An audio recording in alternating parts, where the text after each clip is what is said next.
రేపటి నుంచి రాష్ట్ర అసెంబ్లీ సమావేశాలు జరగనున్నాయి. కాళేశ్వరం కమిషన్ రిపోర్ట్ ఎజెండాగా సమావేశాలు జరగనున్నాయి. అసెంబ్లీ సమావేశాలకు అన్ని పార్టీలు రెడీ అయ్యాయి. పాఠశాలల నుంచి యూనివర్సిటీల వరకు ప్రతి విద్యా సంస్థలోనూ మెరుగైన బోధన కొనసాగాలని విద్యాశాఖ అధికారులను ఆదేశించారు సీఎం రేవంత్ రెడ్డి. విద్యాశాఖపై కమాండ్ కంట్రోల్ సెంటర్లో సమీక్ష చేశారు సీఎం.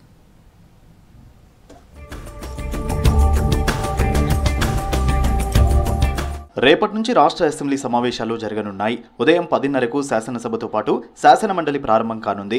సమావేశాల నిర్వహణ, భద్రతపై స్పీకర్ ప్రసాద్ కుమార్, మండలి చైర్మన్ గుత్తా సుఖేందర్ రెడ్డి సమీక్ష నిర్వహించారు. ప్రోటోకాల్, ట్రాఫిక్ మేనేజ్మెంట్, వాహనాల పార్కింగ్, ఎంట్రీ, ఎగ్జిట్ పాయింట్లు వంటి వివిధ అంశాలపై డీజీపీ, సిపిలతో పాటు ఇతర పోలీస్ అధికారులతో చర్చించారు.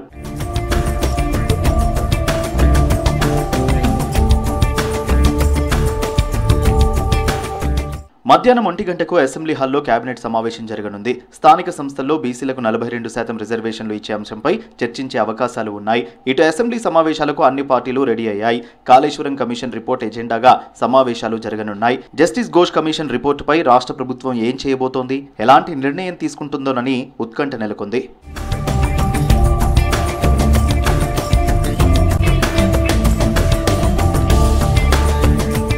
బీఆర్ఎస్ బీజేపీని కౌంటర్ చేసే విధంగా కాంగ్రెస్ వ్యూహం రచించింది. కాళేశ్వరం కమిషన్ రిపోర్టుపై అసెంబ్లీలో చర్చించేందుకు రావాలని ప్రతిపక్ష నేత కేసీఆర్కు ఇప్పటికే అధికార పార్టీ నేతలు సవాల్ విసిరారు.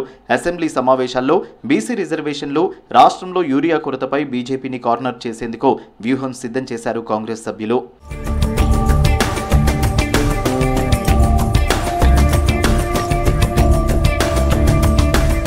పాఠశాలల నుంచి యూనివర్సిటీల వరకు ప్రతి విద్యా సంస్థల్లోనూ మెరుగైన బోధన కొనసాగాలని విద్యాశాఖ అధికారులను ఆదేశించారు సీఎం రేవంత్ రెడ్డి. విద్యా బోధనలో నాణ్యత ప్రమాణాలు మరింతగా పెంచాలన్నారు. పాఠశాలలు, కళాశాలలు, ప్రొఫెషనల్ కోర్సులు బోధించే కళాశాలల్లో విద్యార్థులు, బోధన సిబ్బందికి ఫేస్ రికగ్నిషన్ తప్పనిసరి చేయాలని ఆదేశించారు సీఎం. ఫేస్ రికగ్నైజేషన్తో హాజరు శాతం మెరుగవడంతో పాటు ప్రొఫెషనల్ విద్యా సంస్థల్లో లోటుపాట్లను అరికట్టవచ్చన్నారు. విద్యాశాఖపై కమాండ్ కంట్రోల్ సెంటర్లో సమీక్ష చేశారు సీఎం రేవంత్ రెడ్డి.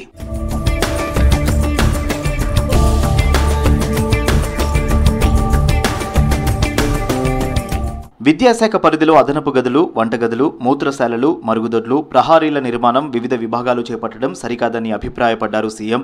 ఈ నిర్మాణాల నాణ్యత ప్రమాణాలు, నిర్మాణ పర్యవేక్షణ, నిధుల మంజూరు, జవాబుదారీతనానికి ఒకే విభాగం కింద ఉండాలన్నారు. యంగ్ ఇండియా ఇంటిగ్రేటెడ్ రెసిడెన్షియల్ స్కూళ్ల నిర్మాణాన్ని పర్యవేక్షిస్తున్న విద్యా సంక్షేమ వసతుల అభివృద్ధి సంస్థ ఈడబ్ల్యూఐడిసి కిందనే రాష్ట్రంలోని అన్ని విద్యా సంస్థల నిర్మాణాలు కొనసాగాలని ఆదేశించారు సీఎం రేవంత్. ఈ సంస్థకు అవసరమైన ఇంజనీరింగ్, ఇతర సిబ్బందిని వెంటనే డిప్యూటేషన్పై తీసుకోవాలని సూచించారు. మధ్యాహ్న భోజన బిల్లుల చెల్లింపు ప్రాసెస్ను గ్రీన్ ఛానల్లో చేపట్టాలని, ఈ విషయంలో ఎటువంటి అలసత్వం చూపొద్దన్నారు CM.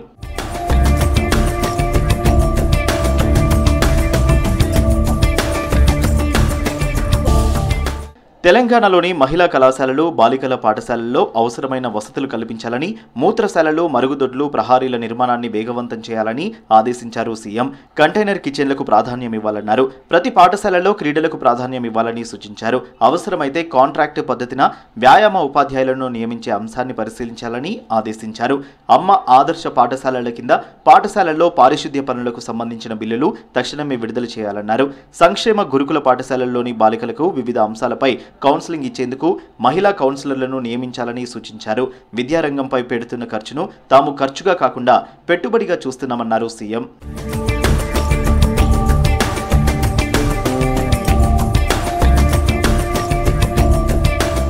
Young India integrated residential స్కూళ్లతో పాటు విద్యారంగం అభివృద్ధికి తీసుకునే రుణాలను ఎఫ్ఆర్బిఎం పరిమితిలో లేకుండా చూడాలని డిప్యూటీ సీఎం బట్టి విక్రమార్క కేంద్ర ఆర్థిక శాఖ మంత్రి నిర్మలా సీతారామన్కు విజ్ఞప్తి చేశారని తెలిపారు సీఎం. ప్రభుత్వ విద్యా సంస్థల్లో చదువుతున్న వారిలో 90% పైగా బీసీ, ఎస్సీ, ఎస్టీ, మైనారిటీలు ఉన్నారని, ఈ విషయాన్ని నిర్ధారించేందుకు గత 10 ఏళ్లలో ప్రభుత్వ విద్యా సంస్థల్లో చదివిన వారి వివరాలపై నివేదిక రూపొందించాలని అధికారులను ఆదేశించారు సీఎం.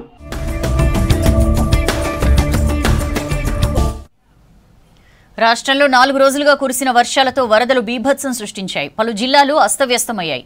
భారీగా పంట, ఆస్తి నష్టం జరిగింది. ఏడుపాయల దగ్గర వరద పోటెత్తుతోంది. వరద ఎఫెక్ట్తో ఏడుపాయల పరిసర ప్రాంతాల్లో అధికారులు అలర్ట్ ప్రకటించారు. గోదావరి నది ఉధృతంగా ప్రవహిస్తోంది. బాసరలో పుష్కర ఘాట్లు మునిగిపోయాయి. ముంపు ప్రాంతాల్లో ఎస్డీఆర్ఎఫ్ బృందాలు రెస్క్యూ కంటిన్యూ చేస్తున్నాయి.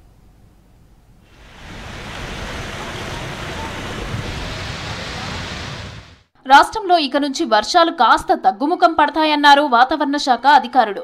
మధ్య ఛత్తీస్గఢ్ సమీపంలో కొనసాగిన అల్పపీడనం ఉత్తర వాయువ్య దిశలో బలహీనపడుతోందన్నారు. అల్పపీడన ప్రభావంతో ఆదిలాబాద్, నిర్మల్, కొమరంభీం, ఆసిఫాబాద్ జిల్లాల్లో మాత్రం భారీ వర్షాలు పడే అవకాశం ఉందన్నారు. మిగతా జిల్లాల్లో అక్కడక్కడ తేలికపాటి నుంచి మోస్తరు వర్షాలు పడతాయన్నారు అధికారులు.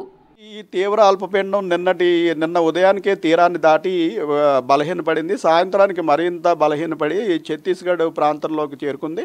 సో దీనివల్ల మనకి తెలంగాణ రాష్ట్రంలో పెద్దగా ఇంకా దానివల్ల వర్షాల ఎఫెక్ట్ ఉండదు. అయితే మనకి ఓన్లీ నార్త్ తెలంగాణలోని ఒక 3 జిల్లాల్లో ఈరోజు కొంచెం భారీ వర్షం పడే అవకాశం ఉంటుందని నిర్మల్, ఆదిలాబాద్, కొమరంభీం ఆ 3 జిల్లాలకి ఎల్లో అలర్ట్ పెట్టడం జరిగింది. ఉమ్మడి ఆదిలాబాద్ జిల్లాలో 4-5 రోజులుగా వానలు, వరదలు బీభత్సం సృష్టిస్తున్నాయి. నిర్మల్ జిల్లా బాసరాలో అమ్మవారి ఆలయం నుంచి గోదావరి వెళ్లే మార్గంలోని దీక్ష లాడ్జీ పక్క భవనంతో పాటు మరో 3 లాడ్జీలు జలదిగ్బంధమయ్యాయి. లాడ్జీల్లో చిక్కుకున్న మొత్తం 11 కుటుంబాలను ఎస్డీఆర్ఎఫ్ టీమ్స్ రక్షించాయి. అటు ఉట్మూర్ మండలంలోని వివిధ వాగుల్లో చిక్కుకున్న బాధితులను ఫైర్ అధికారుల సహాయంతో సురక్షిత ప్రాంతాలకు తరలించారు పోలీసులు. పోలీసుల కృషిని ఎస్పీ అఖిల్ మహాజన్ అభినందించారు. మరోవైపు గోదావరి నది వరద ఉగ్ర రూపం దాల్చింది. ఎగువ నుంచి వస్తున్న భారీ వరదతో బాసరాలో పుష్కర ఘాట్లు మునిగిపోయాయి. నదీ పరివాహక ప్రాంతంలో వేలాది ఎకరాలు నీట మునిగాయి.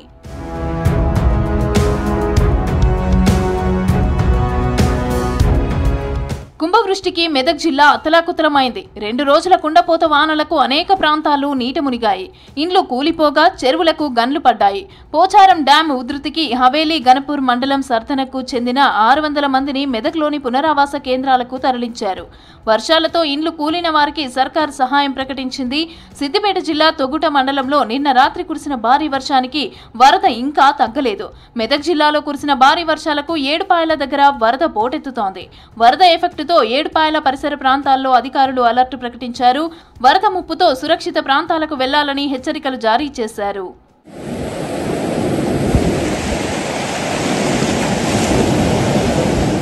కామారెడ్డి జిల్లాలో చాలా ప్రాంతాలు ఇంకా జలదిగ్బంధంలోనే ఉన్నాయి. నేషనల్ హైవే 44పై కిలోమీటర్ల వరకు ట్రాఫిక్ జామ్ ఏర్పడింది. దాంతో వాహనాలు ఎక్కడికక్కడ నిలిచిపోయాయి. 2 రోజులుగా వివిధ ప్రాంతాలకు వెళ్లాల్సిన వాహనాలు ఆగిపోవడంతో ప్రయాణికులు తీవ్ర అవస్థలు పడుతున్నారు. ట్రాఫిక్ సమస్య తొలగించేందుకు అధికారులు చర్యలు చేపట్టారు. జాతీయ రహదారి 44పై పలు చోట్ల గుంతలు పడ్డాయి. దీంతో వాహనాలు నెమ్మదిగా కదులుతున్నాయి. నిజామాబాద్, ఆదిలాబాద్, మహారాష్ట్ర నుంచి హైదరాబాద్ వెళ్లే రూట్లో భారీగా ట్రాఫిక్ జామ్ అయింది. సదాశివనగర్ నుంచి కామారెడ్డి వరకు దాదాపు 15 కిలోమీటర్ల మేర వేలాది వాహనాలు నిలిచిపోయాయి. వరంగల్ ఉమ్మడి జిల్లాలో చెరువులు అలుగుపోస్తున్నాయి. ములుగు జిల్లాలో రెయిన్ ఎఫెక్ట్ ఎక్కువగా ఉంది. ములుగు జిల్లా collector Diwakara, SP doctor Sabarish వర్ష ప్రభావిత ప్రాంతాల్లో పర్యటించారు.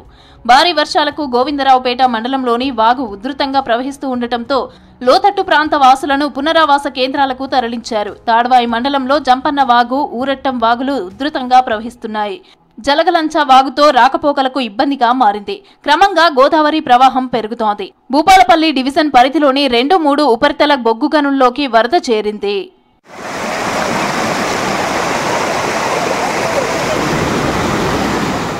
శ్రీరామ్ సాగర్ ప్రాజెక్టులోకి భారీగా వరద వస్తోంది. 39 గేట్లు ఓపెన్ చేసి నీటిని విడుదల చేస్తున్నారు అధికారులు.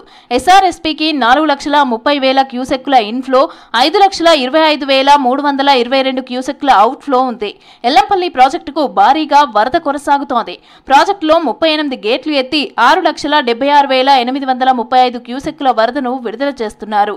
దీంతో పరివాహక ప్రాంతాల్లో ప్రజలను అప్రమత్తం చేశారు అధికారులు.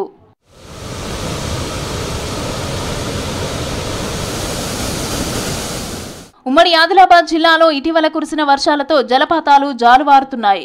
జలపాతంతో పాటు ప్రకృతి దృశ్యాలను చూసేందుకు పర్యాటకులు భారీగా వస్తున్నారు.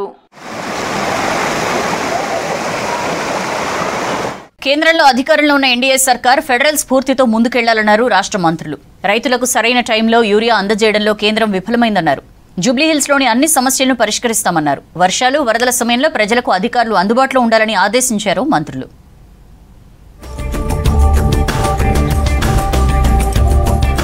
రేట్ రేషనలైజేషన్ పేరుతో రాష్ట్రాలకు రెవెన్యూ తగ్గే ప్రమాదం ఉందన్నారు డిప్యూటీ సీఎం భట్టి విక్రమార్క.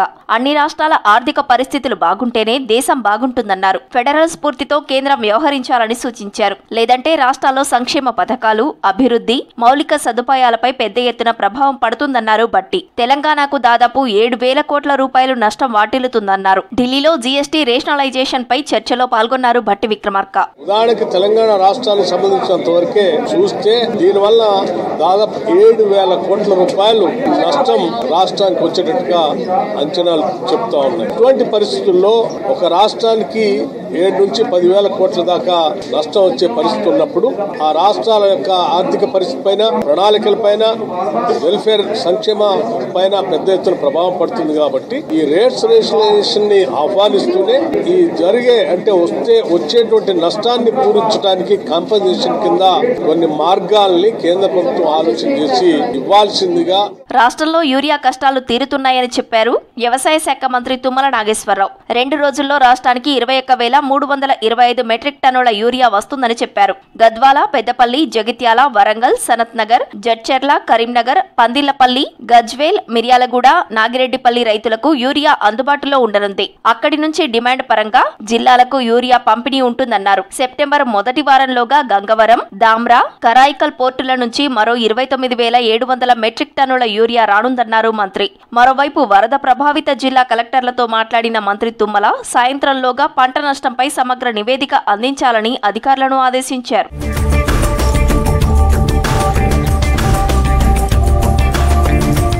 హైదరాబాద్ జూబ్లీహిల్స్ లోని అన్ని సమస్యలను పరిష్కరిస్తామని కార్మిక, మైనింగ్ శాఖల మంత్రి వివేక్ వెంకటస్వామి హామీ ఇచ్చారు. రహమత్ నగర్ లో గ్రేవీ యార్డ్ కావాలని అడుగుతున్నారని, ఈ విషయాన్ని సీఎం రేవంత్ రెడ్డి దృష్టికి తీసుకెళ్తామన్నారు. మైనార్టీల సంక్షేమం కోసం కాంగ్రెస్ పార్టీ పనిచేస్తోందన్నారు. రహమత్ నగర్ లో 20 కోట్ల అభివృద్ధి పనులకు నిధులను మంజూరు చేశామన్నారు. రహమత్ నగర్ లో జూబ్లీహిల్స్ బైపోల్ సన్నాహక సమావేశానికి హాజరయ్యారు మంత్రి వివేక్ వెంకటస్వామి.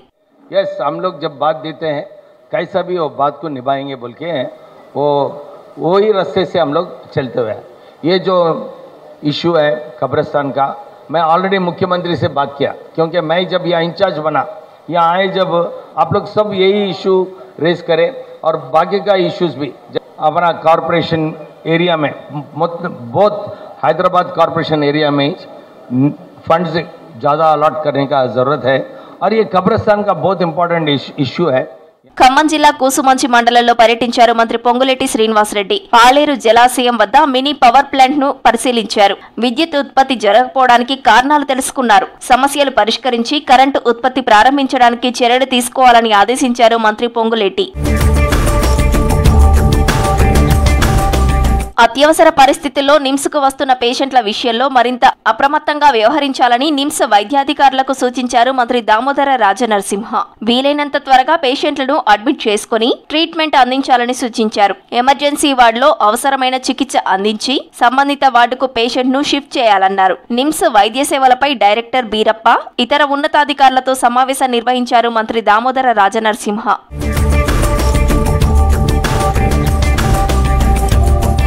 రాష్ట్రానికి సరిపడా యూరియాను అందించడంలో కేంద్రం విఫలమైందన్నారు పెద్దపల్లి కాంగ్రెస్ ఎంపీ గడ్డం వంశీకృష్ణ.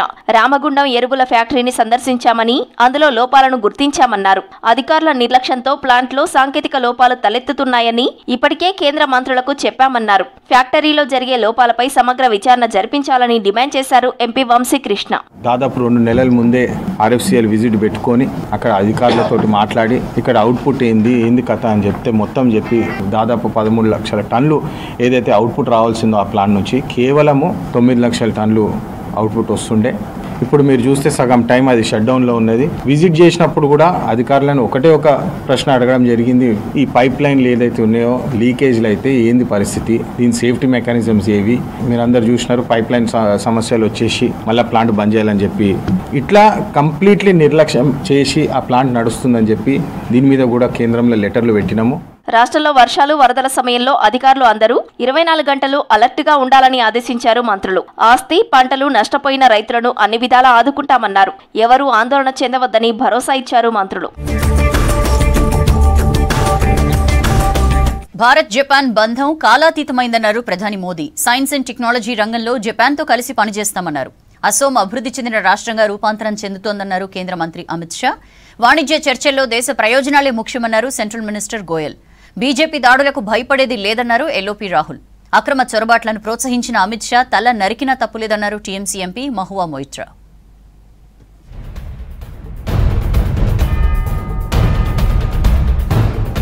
జపాన్తో ఆర్థిక వ్యూహాత్మ బంధానికి భారత్ అధిక ప్రాధాన్యత ఇస్తోందన్నారు ప్రధాని Narendra Modi. Japan technology, Indian talent successful కలయిక అని చెప్పారు. టోక్యోలో ఇండియా జపాన్ బిజినెస్ ఫోరంలో జపాన్ ప్రధాని షిగేరు ఇషిబాతో కలిసి పాల్గొన్నారు. ఈ సందర్భంగా రెండు దేశాల మధ్య పలు కీలక ఒప్పందాలు కుదిరాయి. భారత్ అత్యంత వేగంగా అభివృద్ధి చెందుతోందని, పెట్టుబడులకు అపార అవకాశాలు ఉన్నాయన్నారు మోదీ.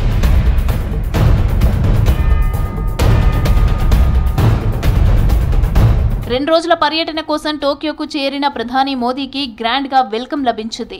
భారత్ జపాన్ దేశాల స్నేహబంధానికి అవధులు లేవన్నారు పీఎం మోదీ. చంద్రయాన్ 5 మిషన్ లో ఇస్రో, జాక్సా మధ్య ఒప్పందాన్ని స్వాగతిస్తున్నట్లు చెప్పారు. 2 దేశాల సహకారం భూ సరిహద్దులు దాటి అంతరిక్షంలోనూ కొనసాగుతోందని చెప్పారు. Make in India, make for the world అంటూ జపాన్ వ్యాపారవేత్తలను ఆహ్వానించారు మోదీ. हाई टेक्नोलॉजी के क्षेत्र में सहयोग हम दोनों की प्राथमिकता है.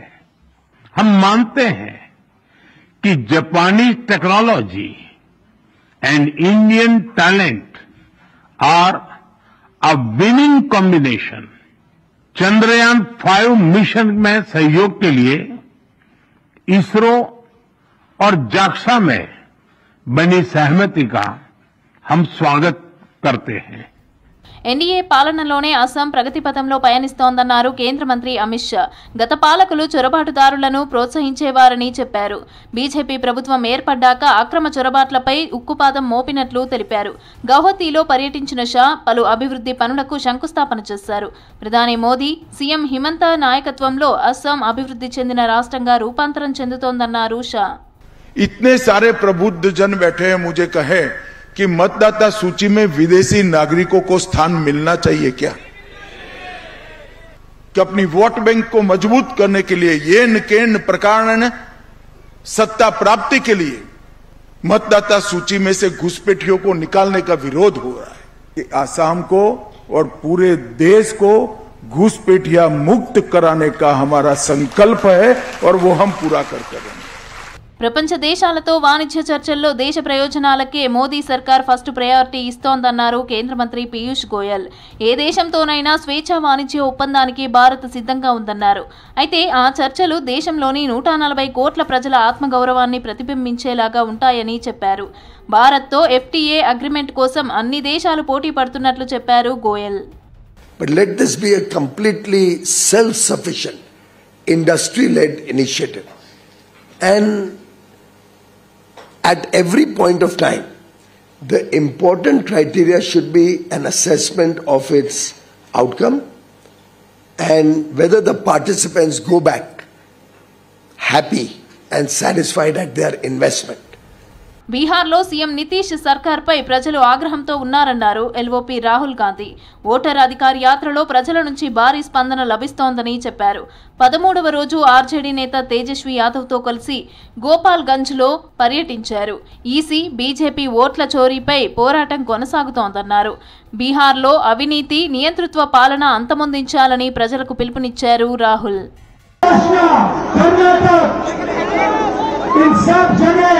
हम बीजेपी की चोरी, नरेंद्र मोदी की चोरी आपको दिखाने जा रहे हैं. इसलिए बीजेपी के सारे नेता ऊपर नीचे जंप कर रहे हैं. हिंदुस्तान इनकी सच्चाई को समझेगा, अपनी मन की बात नरेंद्र मोदी को बताएगा. కేంద్ర మంత్రి అమిత్ షాపై సంచలన కామెంట్స్ చేశారు టీఎంసీ ఎంపీ మహువా మొయిత్రా. దేశంలోని బంగ్లా అక్రమ వలసలకు కారణమైన అమిత్ షా తల నరికి పెట్టినా తప్పులేదన్నారు. ఎన్డీఏ సర్కార్ దేశ సరిహద్దులను రక్షించలేకపోవడంతోనే మన మహిళలు అనేక అవమానాలకు గురవుతున్నట్లు చెప్పారు. చొరబాటుదారులు మన భూములను ఆక్రమిస్తూ నేరాలకు పాల్పడుతున్నారని తెలిపారు. దీనికి కేంద్ర హోంమంత్రి అమిత్ షాయే కారణమన్నారు మహువా మొయిత్రా.